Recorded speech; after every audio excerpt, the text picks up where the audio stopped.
Hello dears, आप सब कैसे हो। आई होप आप सब ठीक होंगे। और मैं हूं मनोज सर और आज आपकी क्लास में स्वागत करता हूं। और आज जो हम चैप्टर पढ़ेंगे उसको वो ज्योग्राफी का सेकंड चैप्टर स्टार्ट करने वाले हैं। और जो हमने पिछली वीडियो थी यानी पिछली क्लासेस में हमने ज्योग्राफी का चैप्टर फर्स्ट को अच्छी तरीके से टैकल कर लिया था। और आज हमारा जो टारगेट रहेगा वो चैप्टर 2 को स्टार्ट करना और उसको टैकल पूरे से फिनिश करेंगे। ओके, मतलब आज तो फिनिश नहीं होगा, मतलब एक प्रकार से आज से अपन स्टार्ट कर रहे हैं ज्योग्राफी का सेकंड चैप्टर। और इसमें अपन को अच्छे कुछ अपने जो जीवन लाइफ के बारे में कुछ पता चलेगा, कुछ इंपॉर्टेंस जानने को मिलेंगे। ये हमारे चारों तरफ के जो रिसोर्सेज हैं, यानी जो हमारा फर्स्ट चैप्टर था रिसोर्सेज, अब उन रिसोर्सेज के बारे में थोड़ा डिटेल से जानेंगे अपन कि क्या होता है रिसोर्सेज। हमने जो अभी पिछले थोड़े चैप्टर में पढ़ा था फर्स्ट चैप्टर में कि रिसोर्सेज क्या होते हैं। रिसोर्सेज मतलब ये सब चीज़ें, यानी कि हमारे आसपास की सब चीज़ें जो हमारी ज़रूरत को पूरा करती हैं वो रिसोर्सेज कहलाती हैं। अब उन चीज़ों के बारे में ही थोड़ा जानेंगे कि हम वो किस प्रकार से उनको क्या क्या कर रहे हैं उनके बारे में, या पूरा जो डिटेल है वो जानेंगे। ओके, तो आज की जो क्लास है बहुत स्पेशल होने वाली है। और अभी तक आप चैनल को देखो, आपको जो वीडियो है वो उसकी नोटिफिकेशन मिलने के लिए आपको क्या करना पड़ेगा, चैनल को सब्सक्राइब करना पड़ेगा। और चैनल को सब्सक्राइब करते ही आपको अगली वीडियो की नोटिफिकेशन पहले ही मिल जाएगी। तो इसलिए चैनल को सब्सक्राइब कर ले। और जो देखो, आपको कुछ भी आपको टॉपिक है जिसमें आपको डाउट होता है, यानी कुछ समझ में नहीं आ रहा है, यानी कुछ आपको डाउट हो रहा है, तो आप कमेंट करके मुझे बता सकते हैं। तो मैं आपकी जो प्रॉब्लम है उसका सॉल्यूशन निकालूंगा, यानी सॉल्यूशन आपको बताऊंगा। ओके, तो ठीक है, ज़रा आज तो स्टार्ट करते हैं। आज के जो ज्योग्राफी का सेकंड चैप्टर है जिसका नाम है land, soil, water and natural resources. क्या? Land, soil, water and natural resources and vegetation.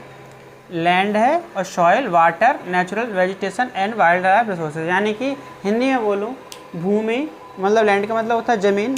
Land का मीन्स होता है भूमि, यानी लैंड्स का मीन्स होता है क्या, ज़मीन या भूमि। सॉइल का मतलब होता है मृदा यानी मिट्टी। और वाटर का मतलब होता है पानी, आपको पता ही होगा। और नेचुरल वेजिटेशन का मतलब होता है वनस्पति, है ना, प्राकृतिक वनस्पति, यानी कि जो पेड़ पौधे वगैरह। ठीक है। और एंड वाइल्ड लाइफ रिसोर्स का मीन्स मतलब होता है कि जंगली जीवन या जंगली संसाधन, जो जंगली जीवन का जंगली जीवन और संसाधन। ठीक है, ये सब मीन्स होता है। तो आज अपन यही जानेंगे थोड़ा कि मिट्टी क्या होती है, मिट्टी के बारे में जानेंगे कि मिट्टी कैसे बनती है और क्या मिट्टी में होता है, कितने प्रकार की मिट्टियाँ होती हैं और फिर उसमें लैंड जानेंगे। लैंड, सबसे पहले अपन लैंड को टैकल करेंगे कि ज़मीन क्या होती है, ज़मीन को कैसे कैसे फॉर्मेशन होता है। उसके बाद हम वाटर को जानेंगे कि वाटर क्या होता है, वाटर की कैसी प्रोसेस होती है, कैसे क्या मैनेज किया जाता है पानी को, यानी जो अपनी प्रकृति है, यानी कि जो इन्वायरमेंट है वो किस प्रकार से अपना जो वर्क करता है। ठीक है, तो सबसे पहले मैं आपको देखो ज़्यादा लंबा वीडियो ना करते हुए आपको सबसे पहले मैं इसके इंट्रोडक्शन के बारे में बता देता हूँ। आज सबसे पहले अपन इसका इंट्रोडक्शन देखो। इंट्रोडक्शन का मीन्स मतलब आप बहुत से बच्चे बोलते सर इंट्रोडक्शन क्यों, आप तो सीधा टॉपिक कराओ और क्वेश्चन आंसर कराओ सर, खत्म करो। तो देखो, इंट्रोडक्शन से आपको ये पता चलता है किसी भी कि सबसे पहले हम भाई पढ़ क्यों रहे हैं और क्यों पढ़ना चाहते हैं ना। सबसे पहले तो आपको यही नहीं, मान लो आपके घर पे कोई गेस्ट आए तो आपको यही नहीं पता ये कौन है, तो वो आपके लिए कि तो आप तो अलग बैठे रहोगे सुनसान से अलग कमरे में। तो भाई जो भी आता है उसके बारे में पहले पूछा जाता है, भाई आप कैसे आए हो, कहाँ से आए, कौन हो आप, क्या रिलेशन है आपका। तो वो सब जानने के लिए हमें ऐसी प्रकार इंट्रोडक्शन क्या होता है, इंट्रोडक्शन का मीन्स मतलब होता है ना कि हम उस चीज़ के बारे में अच्छी तरीके से जानें, यानी इंट्रोडक्शन क्या है होता है। ठीक है, तो सबसे पहले इंट्रोडक्शन देखते हैं अपन और इंट्रोडक्शन को अपन टैकल करेंगे। ओके, तो इंट्रोडक्शन अपन सबसे पहले देखो, अब इंट्रोडक्शन का मतलब होता है पहचान बताना। तो सबसे पहले मैं आपको एक कहानी के तरीके से आपको समझाने की कोशिश करता हूँ, यानी कहानी की तरह अपन समझेंगे। देखो, आप क्या है, मैं आपको दो जगह ले चलता हूँ, आप समझना। देखो, आपको मैं एक प्रकार से दो परिवार के बारे में बताना चाहता हूँ, दो फैमिली। क्या? एक यहाँ फैमिली ए, एक परिवार ए है, और यहाँ फैमिली ए एक है, फैमिली दूसरा परिवार, इसका नाम मैंने रख दिया फैमिली बी। ओके, एक का नाम रख दिया मैंने फैमिली ए और एक का नाम रख दिया मैंने फैमिली बी। आप ज़रा देखो, फैमिली ए में एक बच्चा है, एक चाइल्ड है जिसका नाम क्या है, इसका नाम है, एक परिवार है। सॉरी, पहले ये देख लेते हैं रहती कहाँ है सबसे पहले। ठीक है, तो ये फैमिली अपनी ये कहाँ रहती है, ये रहती है, देखो समझना, ये रहती है मान लो अपना जो राजस्थान है ना, राजस्थान। ठीक है, आज मान लो देखो, ये तो सब आप बोलो सर हिंदी में लिख रहे हो, मतलब नहीं समझने की कोशिश करना। देखो, तो रहती कहाँ है ये, इस सब पहले इसका नाम जान लेते हैं सबसे बहुत ज़्यादा। देखो, इसका नाम है पायल। क्या? एक लड़की है जिसका नाम पायल, और वो रहती कहाँ है, ये रहती है हमारी राजस्थान। ठीक है, कहाँ रहती है, राजस्थान में। एक लड़की है जो कहाँ रहती है, राजस्थान में। और एक और लड़की, जैसे फैमिली ए का एक परिवार है, ऐसे ही फैमिली बी में एक लड़की है जिसका नाम है रौनक। क्या? रौनक। एक लड़की है जिसका नाम है रौनक, जो रहती कहाँ है, ये रहती है एक रहती है अपना मान लो एमपी में, ठीक है, यानी मध्य प्रदेश में। ओके,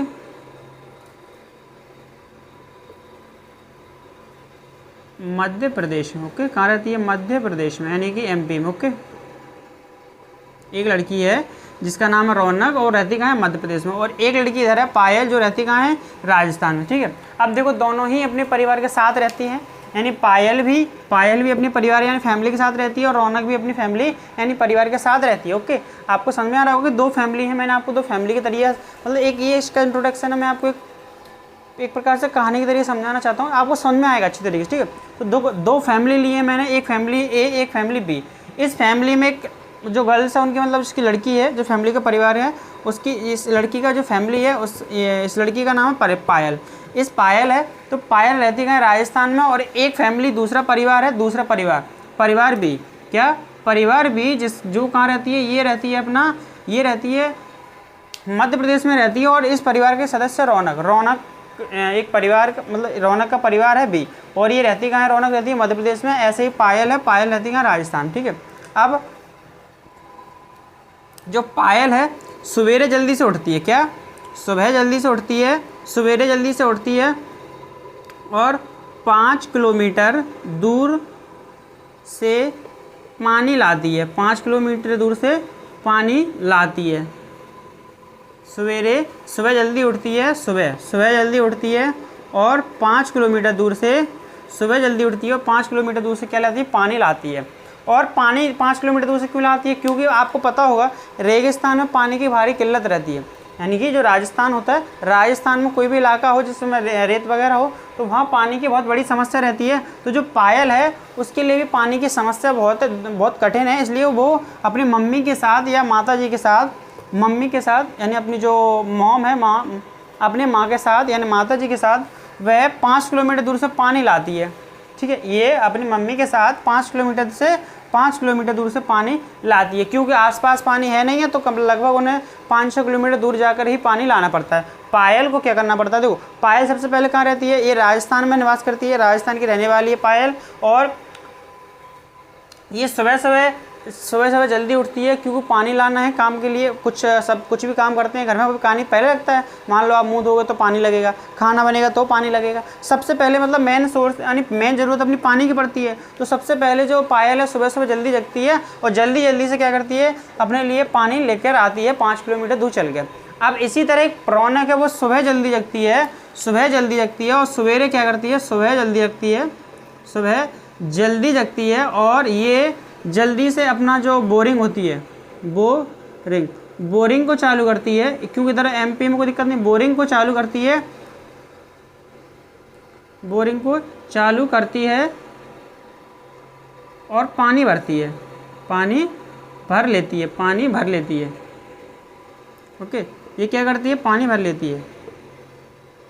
ये जो अपनी जो रौनक है वो क्या करती है? सुबह जल्दी से बोरिंग को चालू करती है और पानी भर लेती है। और इधर ही पायल क्या करती है? पायल को 5 किलोमीटर दूर जाना पड़ता है। और ये जो अपनी जो रौनक है वो सुबह जल्दी उठती है और बोरिंग को चालू करती है और जस्ट से पानी भर लेती है। आपको देखो दोनों में समझ में आ रहा होगा, ये 5 किलोमीटर दूर पैदल चल के जा रही है और पानी लेके आ रही है। ये सिंपल से कुछ नहीं कर रही, सिंपल से कुछ नहीं करना पड़ रहा है। ये सिर्फ मोटर को चालू करती है यानी बोरिंग को चालू करती है, मोटर जो बोरवेल बोलते हैं उसको चालू करती है और पानी भर लेती है। ठीक है, अब जैसे ही पानी भर गया, अब पानी भरने के बाद भाई क्या करा? तो ये लड़की जो पानी भर के लाती है तो ये देखती है कि इसके जो पिताजी हैं वो कहाँ रहते हैं, जिसका जो परिवार है वो झोपड़ी में रहता है। कहाँ? झोपड़ी के अंदर रहता है, झोपड़ी में। ठीक है, इसका जो परिवार है कहाँ रहता है? झोपड़ी में। और इसका परिवार लगभग ये भी मान ही लो झोपड़ी में रहता है, ये भी जो झोपड़ी में रहती है। पर अंतर ये है, जो इसकी झोपड़ी है वो कहाँ बनी है? रेगिस्तान में। या आप ऐसा समझ लो रेगिस्तान बोलते हैं, रेगिस्तान। ठीक है, रेगिस्तान में रहती है, मतलब झोपड़ी जो रेगिस्तान के पास। रेगिस्तान ऐसे झोपड़ी कहाँ पर है? रेगिस्तान के पास किसी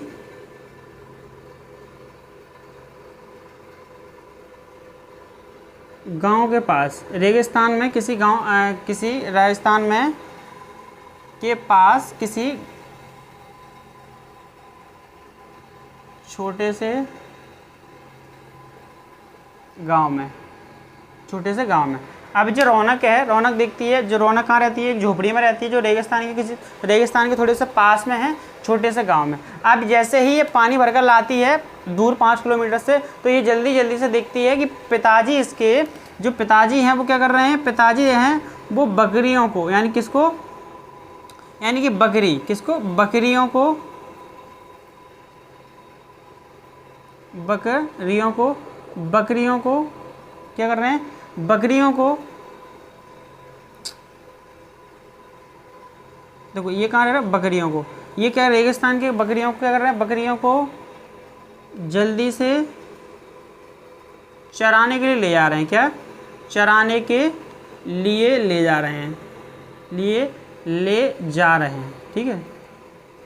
और इधर ये पायल देखती है सवेरे सवेरे, इसके जो पिताजी हैं झोपड़ी में है, ये पिताजी क्या कर रहे हैं, ये जो अपनी पशु है, यानी कि इसके पिताजी, आप ऐसे समझ सकते हो, इसके बकरी और भेड़ों, किसको, भेड़ों को, बकरी और भेड़ों को दोनों को ले जाते हैं। और इसके जो पिताजी हैं वो क्या करते हैं, वो देखो गाय और जो भैंस आदि जो पशु हैं, यानी गाय भैंस को कहाँ ले जा रहे हैं, ये सानी कर रहे हैं, क्या कर रहे हैं, तो मतलब गांव की भाषा में बोलते हैं ना, चारा खिला रहे हैं, क्या, चारा खिला रहे हैं। आपको पता होगा, देखो सानी शब्द होता है ना, सानी, सानी बोलते हैं इसको गांव की भाषा में। सानी का मतलब होता है एक मिक्सचर जिसमें भूस वगैरह मिलाया जाता है। तो ये देखो, आपको देखो जो पायल है वो राजस्थान में रहती है और सुबह 5 किलोमीटर दूर से पानी लाती है। और ये आपने जैसे ही घर में आती है तो ये देखती है कि पिताजी जल्दी जल्दी बकरियों और जो भेड़ों को चारा चराने के लिए ले जा रहे हैं। जैसे ही रौनक आती है घर में, उसमें बोरिंग वगैरह चालू करती है, वो देखती है कि बोरिंग चालू करके पानी भर लेती है। फिर झोपड़ी वगैरह जो होती है उसकी गाँव घर वगैरह, उसमें गाँव और जो गाय और जो भैंस वगैरह होती है, गाय और भैंस को जो पिताजी हैं वो आसानी से चारा खिला रहे हैं, यानी कि सानी वगैरह खिला रहे हैं। इसके बाद ये जो एक यानी जो पायल है वो ये देखती है, पायल है। इसके बाद पायल क्या करती है अपने लिए, अब इसके जो पिताजी हैं वो साल भर खेती करते हैं, किसकी, खेती। अब जो खेती करते हैं इसके पिताजी, रेगिस्तान में देखो ज़्यादा कुछ तो होगा नहीं, तो इसके जो पिताजी का मेन काम क्या है, तो इसके पिताजी खेती तो कर नहीं सकते। क्यों खेती इसलिए नहीं कर सकते क्योंकि भाई जब ज़मीनें नहीं है रेगिस्तान में क्या होगा, तो इसके पिताजी खेती ना कर इसके पिताजी क्या करते हैं, ऊन का व्यापार करते हैं। क्या करते हैं, ऊन का व्यापार। और इधर जो रौनक है, अब देखो इसके यहाँ तो आसानी से एमपी में खेती है, तो इसके पिताजी क्या करते हैं, खेती, यानी इसके पिताजी खेती हैं और उसमें क्या खेती करते हैं, इसके पिताजी करते हैं गेहूँ, चावल और तेल वाले तिलहन, यानी सरसों बोल लो, सरसों। क्या, जो पायल होती है, जो पायल के पिताजी क्या करते हैं, ऊन का व्यापार करते हैं और ऊन को बेचते हैं। और इसके पिताजी गेहूं और चावल वगैरह का खेती करते हैं। और उनका जो गेहूं चावल का खेती करते हैं तो उनसे उनका अच्छे से पूरे साल भर का गुजारा हो जाता है। और इधर जो अपना जो पायल है उसके पिताजी का साल भर का खाने का जो बंदोबस्त बोल सकते हैं तो वो नहीं हो पाता। देखो एक बात बताऊँ, गरीब होता है ना, जो गरीब, वो सबसे पहले क्या करता है, सबसे पहले गरीब होता है ना, गरीब की क्या समस्या है, गरीब की एक समस्या है कि साल भर का अनाज यदि इकट्ठा हो जाए तो उसकी एक सबसे बड़ी जो मेन प्रमुख चिंता है वो दूर हो जाती है। और उसके लिए उसको वो इंतज़ार करता है कि कब फसल कटेगी, फसल कटे। या देखो यदि किसान है तो ये कर लेगा, उसके कोई ज़्यादा चिंता करने वाली बात नहीं क्योंकि खेती होगी।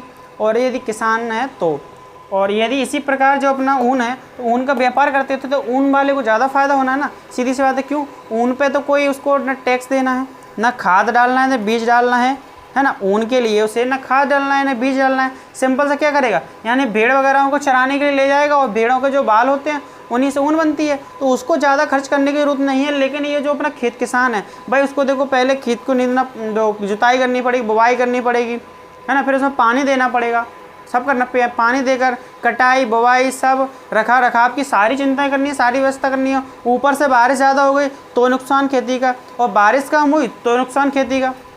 वो इधर भाई इसको तो कोई फ़र्क ही नहीं पड़ना ना, क्योंकि बकरियाँ जो भेड़ बकरियों क्या होगा जो भेड़ बकरियाँ हैं उनको क्या होगा भाई, ना तो उसको बारिश का फ़र्क पड़ना, बारिश में कोई दिक्कत नहीं है, ना ही उनका जो ऊन वगैरह वो तो ख़राब हो गई नहीं। बाल क्यों ख़राब थोड़ी ना होते हैं बाल किसी के, अरे भाई ऊन के बाल थोड़ी ना ख़राब होंगे, खेती थोड़ी ना है कि भाई सरसों सड़ जाएगी या जो भी है पानी वगैरह हो जाएगा।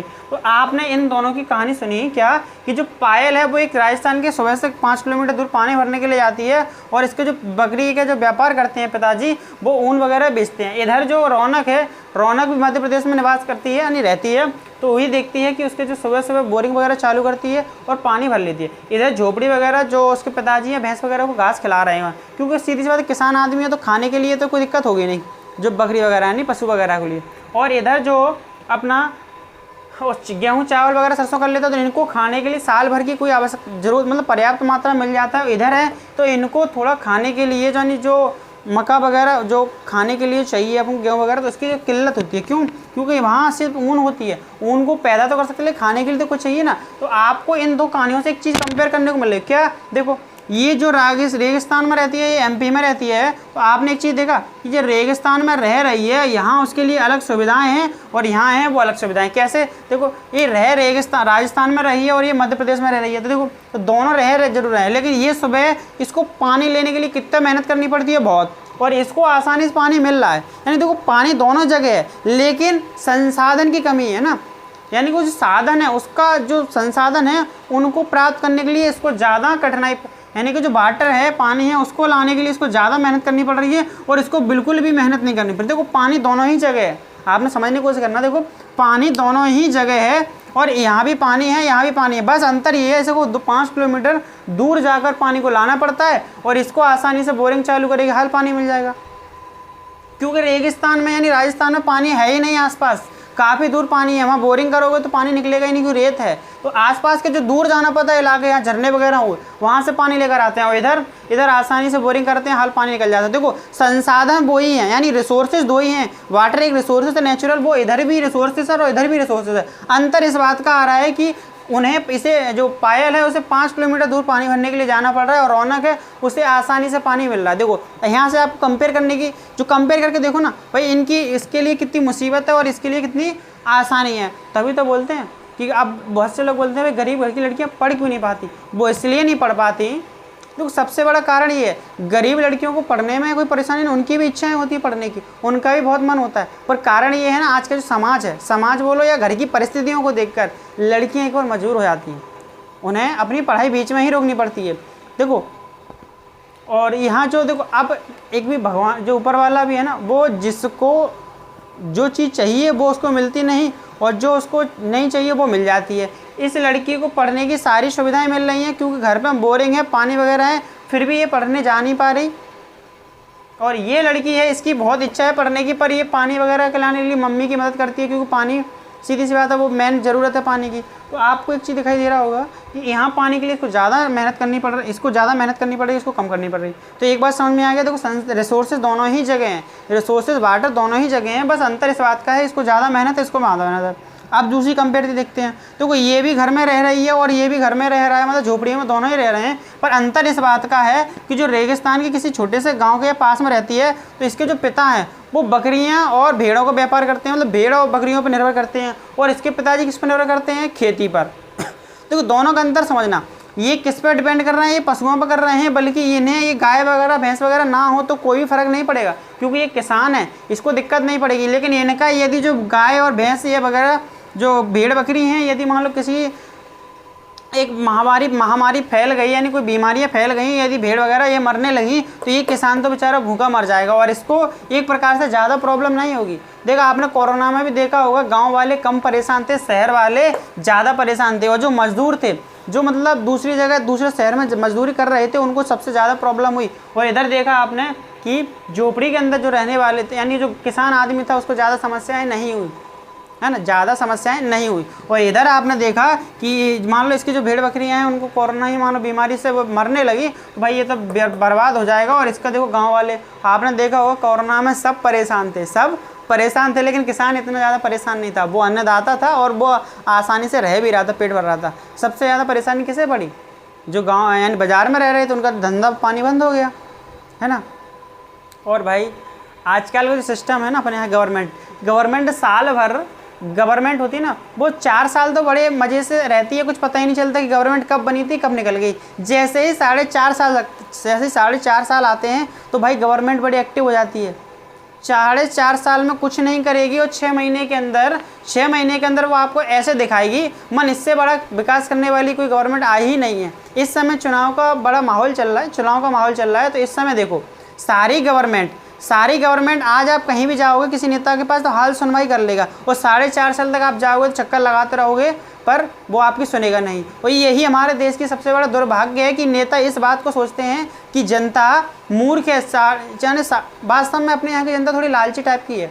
4.5 साल का जो ये दिखाई देता है उसने कुछ विकास नहीं किया, और 6 महीने में थोड़ी सी पैसे आपको दे देगा 1000-2000 रुपये, और आप उसमें बिक जाओगे। तो ये आपको ध्यान रखना है कि वोटिंग इस हिसाब से ना करें कि आप 4.5 साल की मेहनत न करें। ये देखो उसने पीछे क्या किया, 6 महीने में आपको वो घूस डाल रहा है और 6 महीने बाद वो जीत भी गया, तो वो 4.5 साल तक आपको कुछ नहीं करेगा। तो वो नेता ज़्यादा अच्छा है कि जो 4.5 साल तक आपके यहाँ बराबर आता रहा, विकास करता रहा, थोड़ा भले ही सा किया हो पर कर तो रहा था, और ये इसने आपको घूस दी। तो कभी भी अपना जो वोट का बहुत इंपॉर्टेंस होता है तो इस चुनाव में, इसलिए हर व्यक्ति को इस बात को सोच कर, देखो कोई भी हो, एक गरीब ये सोचता है ना ये हमें क्या पड़ी है, हम तो पहले से भी भूखे मर रहे थे और आज भी मर रहे हैं, क्या फ़र्क पड़ी है। तो ये मत सोचा करो क्यों आपने अपना 2000 रुपये लेकर, एक नेता में क्या फ़र्क होता है, नेता क्या सोचता है आपको 2000 रुपये देकर, भाई गरीब आदमी ऐसा सोचता है हमें क्या करना, वोट तो हमें देना ही है, किसी को भी दें, फालतू को 2000 रुपये, मतलब 2000 रुपये दे रहा है ले ही लो, क्या परेशानी है, वोट तो किसी को ही देना है, तो इसको ही क्यों ना दे दे। पर आपने ये सोचा है कभी, आपके वो 2000 रुपये आपको दे दिए कि आपको 2000 रुपये से एक महीने खर्च चल जाएगा। आपको पता है सिलेंडर पहले कितने का था आज कितने का है, पर ये व्यक्ति सोचता ही नहीं है। सिर्फ आजकल का व्यक्ति ये सोचता है कि भाई 2000 रुपये मिल गए और वोट उसको दे दो, पर ये नहीं सोचता वो 2000 रुपये आपको दे रहा है और 9500 रुपये आपसे एक्स्ट्रा ले रहा है। कहाँ आपके साल में सिलेंडर बढ़ गया ना, पहले कितने का था कितने का कर दिया उसने, 20 रुपये सिलेंडर बढ़ा दिया, आपको 2000 रुपये दे दिए, सबको बांट दिया, उसका क्या जा रहा है, उसे पता है कि आप पैसे ही निकालना है उसे। तो ऐसा ना करे, आपको सोचना है कि वोट देने से पहले इसने क्या किया है क्या नहीं किया। इसी प्रकार आपने यहाँ देखा कि ये जो बकरियां हैं, और ये प्रकार से व्यक्ति किस पर डिपेंड है, बकरियों पर, ये खेती पर है। तो आपने दो व्यक्ति की तुलना की, देखो ये दोनों व्यक्तियों में कंपेरिटी करी, तो आपने देखो कुछ आपको डिफरेंस दिखाई दिया क्या। सबसे पहले यहाँ आपको ज़मीन का डिफरेंस दिया, किसका, जो इसकी ज़मीन है वो अलग है और यहाँ की जो ज़मीन है वो अलग है। यहाँ की ज़मीन है, ज़मीन खेती करने वाली है, और यहाँ की ज़मीन है वो कैसी है, बिना यहाँ खेती करने लायक नहीं है, खेती नहीं की जा सकती। और यहाँ की जो ज़मीन है वहाँ पर अच्छी तरीके से खेती की जा सकती है, यहाँ खेती की जा सकती है और यहाँ नहीं की जा सकती। अब आपने दोनों जब एक डिफरेंस तो पानी का ही हो गया, यानी संसाधन का हो गया। दूसरा आपने देखा कि जो जंगली जानी मतलब एक प्रकार से पशुओं पर डिपेंड थे ये, और ये पशुओं पर डिपेंड नहीं है इतनी प्रकार से, ज़्यादा तरीके से। और आपने एक चीज़ और देखी कि ये इसको साल भर का खाने का इंतजाम पहले नहीं हो पा रहा, लेकिन इसका खाने का इंतजाम पहले ही हो पा रहा है, क्योंकि सीधी सी बात है उसके पिताजी गेहूं वगैरह करते ही हो तो आसानी से अपने लिए बचा ही लेते होंगे। इसके लिए जब तक इसका ऊन का व्यापार नहीं होगा तो मतलब ये दूसरे पर डिपेंड है, ऊनों पर डिपेंड है, पर वो डायरेक्टली खाने का जुगाड़ तो उसका मतलब जो पेट भरने का जुगाड़ तो पहले हो जाएगा। तो आपने इन दोनों में कंपेरिटी की तो एक तो आपको ज़मीन का अंतर पता चला, यानी लैंड का पता चला है ना, ज़मीन अलग है। दूसरा आपको सॉइल का भी पता चला, सॉइल मतलब मिट्टी अलग हुई। यहाँ की मिट्टी कैसी है, रेतीली, कैसी है, रेतीली मिट्टी है, रेतीली मिट्टी। यहाँ की कैसी है, उपजाऊ, यानी उपजाऊ मिट्टी है, कैसी, उपजाऊ मिट्टी है। आपको देखो पहला अपन ने देखा कि ये लैंड है, यहाँ की भूमि यानी ज़मीन वो कैसी है, भूमि अलग अलग है। आपको एक डिफरेंस पता चल गया, क्योंकि भाई अलग ज़मीन है तभी तो खेती में अंतर आ रहा है। यहाँ की ज़मीन कैसी है, मतलब रेत वगैरह है माने कि, और यहाँ की मिट्टी कैसी है, यहाँ की जो मिट्टी है, यहाँ की मिट्टी कैसी है, रेतीली, और यहाँ की उपजाऊ मिट्टी। तीसरा आता है पानी का। आप देखो ये चैप्टर के बारे में तो पढ़ रहे हैं अपन, वही तो मैंने आपको समझाने के लिए कहता है कि आप ये सब चीज़ पढ़ोगे, जो रिसोर्सेस हैं उन भी अपन डिपेंड कर रहे हैं ना। ये लैंड पे ज़मीन ये भी डिपेंड कर रहा है, ये भी कर रहा है। दोनों परिवार के लिए ज़मीन वगैरह दोनों ही अलग है। और देखो सॉइल भी दोनों के लिए अलग, यहाँ की सॉइल थोड़ी कैसी है, रेतीली, रेत भरा है। यहाँ की मिट्टी कैसी, उपजाऊ, जिसमें अच्छे से पोषक तत्व अच्छे से भरे हुए हैं। फिर आता है पानी। पानी देखो यहाँ पानी को लेने के लिए संसाधन है, ज़रूरत है, सबसे बड़ी इंपॉर्टेंस है पानी का। उसको लेने के लिए 5 किलोमीटर जाना पड़ रहा है, और यहाँ इसको आसानी से बोर चालू करके, यानी बोरिंग का जो बोरवेल होता है उसको चालू करके आसानी से मिल रहा है। तो तीसरा हो गया अपना वाटर। वाटर में डिफरेंस समझ में आ गया, यहाँ का पानी और यहाँ का। अब आता है नेचुरल वेजिटेशन। नेचुरल वेजिटेशन आपने ये देखा कि यहाँ में देखो नेचुरल वेजिटेशन मतलब वनस्पति पेड़ पौधे। तो देखो यहाँ ये किस पर डिपेंड कर रहा है, पेड़ पौधों पर कम डिपेंड कर रहा है, ये किस पर ज़्यादा यानी किस पर डिपेंड कर रहा है, भेड़ बकरियों पर ज़्यादा डिपेंड कर रहा है। और यहाँ जो व्यक्ति है वो किस पर डिपेंड कर रहा है, वेजिटेशन पर, मतलब खेती पर। खेती मतलब पेड़ पौधों पर ज़्यादा डिपेंड कर रहा है। क्यों? क्योंकि जो ज़मीन में जब पेड़ पौधे नहीं, मतलब जो खेती के पेड़ पौधे मान लो एक प्रकार से, जब तक वो नहीं होंगे तो खेती हो जाएगी नहीं। तो देखो ये तीसरा अंतर आपको नेचुरल वेजिटेशन का पता चल गया वनस्पति का, है ना, क्योंकि इसको पेट भरने के लिए गेहूं वगैरह चाहिए। तो वो चौथा आपको पता चल रहा वाइल्ड लाइफ रिसोर्सेज, यानी कि देखो जंगली जीवन है, यानी जंगल है। तो यहाँ जंगल कम है, इसलिए यहाँ ज़्यादा थोड़ी गर्मी ज़्यादा रहती है। क्या यहाँ रेगिस्तान में क्या रहती है, गर्मी का मौसम ज़्यादा है तो गर्मी ज़्यादा रहती है, और यहाँ गर्मी कम पड़ेगी। क्यों? यहाँ वनस्पति वगैरह ज़्यादा है, यानी कि वाइल्ड लाइफ जो रिसोर्सेज है, यानी कि जंगल वगैरह है वो ज़्यादा है, जंगली जीवन भी है। और यहाँ क्योंकि जंगल वगैरह यहाँ ज़्यादा है तो तापमान कम रहेगा, यहाँ जंगल वगैरह कम है तो तापमान ज़्यादा रहेगा। तो आपको इंट्रोडक्शन समझ में आ गया होगा अच्छे से, क्योंकि यही हमारा चैप्टर है और यही हमें कंपेरेटिव करने आना चाहिए कि हम पढ़ क्या रहे हैं। आपको ये पता चल रहा होगा यहाँ इस व्यक्ति की समस्याएं अलग हैं, इस व्यक्ति की समस्याएं अलग हैं। यहाँ रहने के लिए इसको किसी अलग चीज़ पर डिपेंड कर रहा है, और यहाँ रहने के लिए एक पायल है और एक रौनक है। ये दोनों ही व्यक्ति हैं, उनके परिवार को अलग अलग रहने के लिए अलग अलग चीज़ों की जरूरत पड़ रही है। यानी अंतर किस चीज़ का आ गया? पहला अंतर आ गया देखो ज़मीन का, क्योंकि ज़मीन इसकी कैसी ज़मीन है, इसकी उपजाऊ ज़मीन नहीं है, इसकी उपजाऊ ज़मीन है। दूसरा आ गया मिट्टी, यहाँ की जो मिट्टी है वो रेतीली मिट्टी है, यहाँ कंकड़ वगैरह भरे हैं, रेत में कुछ होता ही नहीं है, पोषक तत्व भी नहीं मिलते। इसमें कैसी उपजाऊ मिट्टी है, पोषक तत्व भरे हुए हैं। फिर आता है पानी। तो पानी कैसा है, यहाँ पानी की समस्या ज़्यादा है, जटिल समस्या है। यहाँ कैसी है, आसानी से पानी मिल जाएगा। यहाँ जो आपको नेचुरल वेजिटेशन दिखाई दे रहा है, यानी कि वनस्पति वगैरह, यह बिल्कुल कम मात्रा में है, ज़्यादा मात्रा में। देखो अंतर पता चल रहा है तो रिसोर्सेज सभी हैं नेचुरल रिसोर्सेज, ये अपन ने पिछले चैप्टर में पढ़ा था। ये सब क्या है, नेचुरल रिसोर्सेज। तो नेचुरल रिसोर्सेज सब जगह है, पर अंतर किस चीज़ का है, इन सभी चीज़ों को डिफरेंस पता चल रहा होगा। फिर आता है वाइल्ड लाइफ रिसोर्सेज, आपको पता चल रहा होगा ये जंगली जीवन है, और यहाँ पर जंगली जीवन अलग है, यहाँ जीवन अलग है। समझ में आ रहा है ना? तो आपको ये पता चल गया, इंट्रोडक्शन अच्छे समझ में आ गया। अब मैं आपसे कुछ सर आपने एक चीज़ तो हमें समझ में नहीं आ रही सर, कि आपने ये हमें समझाया क्यों? हमें ये तो पता चल रहा है सर कि यहाँ कंपेयर करने में हमें पता चल रहा है सर, इसकी समस्या अलग है, इसकी समस्या अलग है, इसके लिए जीने का अलग तरीका है, इसके जीने के लिए अलग तरीका है, इसको जीने के लिए अलग चीज़ें चाहिए, इसको जीने के लिए अलग चीज़ चाहिए, और वो ऐसा हो भी रहा है। बस सर हमें ये पता नहीं चल रहा सर कि ये डिफरेंस आ किस बात पर रहा है सर। यहाँ भी ये इंसान है, यहाँ भी इंसान है सर, ये डिफरेंस आ क्यों रहा है, ये अंतर आ क्यों रहा है सर, कि यहाँ ये रह रहा है इसके लिए अलग है, और यहाँ ये अलग रह रहा है, जो राजस्थान में रह रही है उसके लिए अलग है, एमपी में रह रही है वो अलग है। इन सर ये डिफरेंस आ क्यों रहा है सर, ये समझ में नहीं आ रहा। तो ज़रा देखो डिफरेंस आपको यहाँ समझ में आ रहा हो, किस पे आ रहा है? देखो ये डिफरेंस आ रहा है कि तो मिट्टी पे आ रहा है, किस पे? ज़मीन पर डिफरेंस आ रहा है, ज़मीन का अंतर है। यहाँ की ज़मीन कैसी है, यहाँ की ज़मीन अलग है, यहाँ की ज़मीन कैसी है, यहाँ की ज़मीन ऐसी है, रेतीली ज़मीन है, यहाँ की ज़मीन कैसी है, अलग है। यहाँ की मतलब एक बार सलपट ज़मीन है, सलपट मतलब यहाँ रेत ही रेत है, और यहाँ कैसी ज़मीन है, यहाँ ऊंचे नीचे, यानी कि एक सी ज़मीन है, यहाँ खेती करने के लिए आसानी से हो सकती है। और फिर आपको यहाँ मिट्टी का पता चल रहा है, क्या मिट्टी हम सर हमें ये पता चल रहा है कि अंतर कहाँ आ रहा है, अंतर यहीं तो आ रहा है, ज़मीन का आ रहा है, मिट्टी का आ रहा है, पानी का आ रहा है, इधर भी पानी का आ रहा है, इधर भी पेड़ वगैरह का आ रहा है, यहाँ भी पेड़ वगैरह का आ रहा है, पेड़ वगैरह में अंतर आ रहा है, और जो जीवन वगैरह उनमें अंतर आ रहा है, जंगली जीवन। अब देखो तो यही अपना इंट्रोडक्शन है वो हमारा लगभग, देखो इंट्रोडक्शन आपको ये पता चल गया ना हम पढ़ क्यों रहे हैं, आपको ये पता चल रहा होगा सर ये बात तो हमें समझ में आ रही है सर अच्छी तरीके से, कि जो अंतर है वो इस प्रकार से आ रहा है सर, कि ये चैप्टर हम पढ़ रहे हैं वही हमें पता चल रहा है कि वास्तव में सर हमारे यहाँ भी हमारे जो रिश्तेदार है ना, जो आपके मान लो आपके जो रिलेटिव्स रहते हैं, रिलेटिव मान लो सर कोई मुंबई में रहता है सर, तो वहाँ हम पूछते हैं आप क्या खा रहे हो, मछली वगैरह खा रहे हैं, और हमसे पूछते हैं आप क्या खा रहे हो, हम तो बढ़िया रोटी खा रहे हैं। अंतर किस चीज़ का आ रहा है आपको समझ में आ रहा होगा ना। आपको जो परिवार वाले हैं या मेहमान वगैरह हैं जो कहीं दूर रहते हैं, बाहर रहते हैं, तो उनसे पूछा आप क्या खा रहे हो, क्या नाश्ते में कर रहे हो। हम तो सुबह नाश्ते में, अब मान लो कोई गोवा के साइड रह रहा है तो बोलेगा हम तो सुबह नारियल का पानी पी रहे हैं बढ़िया मज़े से। अब आपसे पूछो भाई साहब हम नारियल पानी नहीं पी रहे, हम तो शुद्ध गाँव का मठा खा रहे हैं। मठा मतलब मही समझते हो आप, जैसे वो दूध जमा के रखते थे ना, दही को फेरते हैं तो मठा निकलता है, वो पी रहे हैं। अब देखो दोनों व्यक्ति खा रहे हैं, नाश्ता कर रहे हैं, पर इनका नाश्ता अलग है, उनका नाश्ता अलग है ना। तो ये पता चल रहा है क्यों अंतर किस चीज़ का है, जो ज़रूरत है यानी रिसोर्सेज का अंतर पड़ गया। क्यों? यहाँ ज़मीन में होता ही नहीं है। अब गांव वालों से कहे भाई तुम नारियल पानी क्यों नहीं पीते, क्योंकि यहाँ क्या होता ही नहीं है नारियल पानी, है ना। अब वहाँ नारियल पानी बहुत ज़्यादा मात्रा में होता है, बहुत सस्ता मिलता है। अपने यहाँ यही ज़्यादा होता है, ये ज़्यादा मात्रा में मिलता है। पशु वगैरह हैं तो जो मठा वगैरह आसानी से मिल जाता है। अब वहाँ के लोगों से बोलो भाई तुम मठा पियो, वो कहाँ से पियेंगे, क्योंकि वहाँ जानवर ही नहीं है, भैंस वगैरह है ही नहीं ज़्यादा मात्रा में। तो समझ में आ रहा है ना किस चीज़ का अंतर है।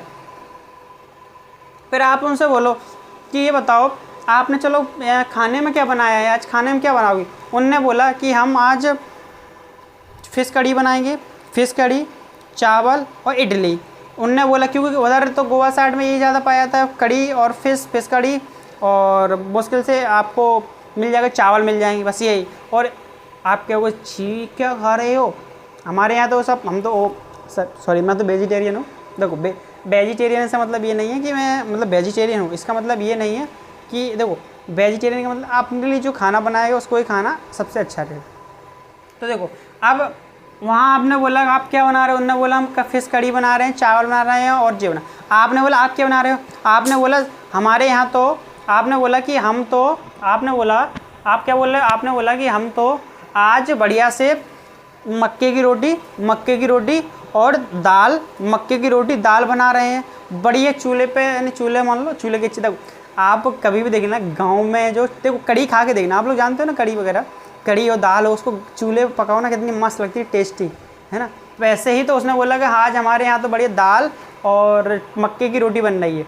तो अब देखो दोनों जगह भाई उधर ये बताओ क्या उनके लिए यहाँ वो मछली वगैरह खा सकते हैं, उनको इतनी मात्रा उपलब्ध नहीं होगी। एक आध खा सकता है लेकिन वो बात नहीं है, वहाँ मोस्टली सारे लोग खाते हैं, यहाँ मोस्टली सभी लोग मक्का वगैरह की रोटी खाते हैं। अंतर किस चीज़ का है, अंतर भाई इस चीज़ का है ना कि वहाँ की जो वेजिटेशन है, यानी वेजिटेशन पे अंतर आ रहा है मिट्टी में। आप बोले भाई यहाँ दाल होती, वहाँ दाल हो जाएगी, नहीं होगी, ज़मीन ही नहीं है इतनी जल, यहाँ दाल होती है, यहाँ मक्का होता है, वहाँ मक्का नहीं होता। समझ में आ रहा है ना अंतर।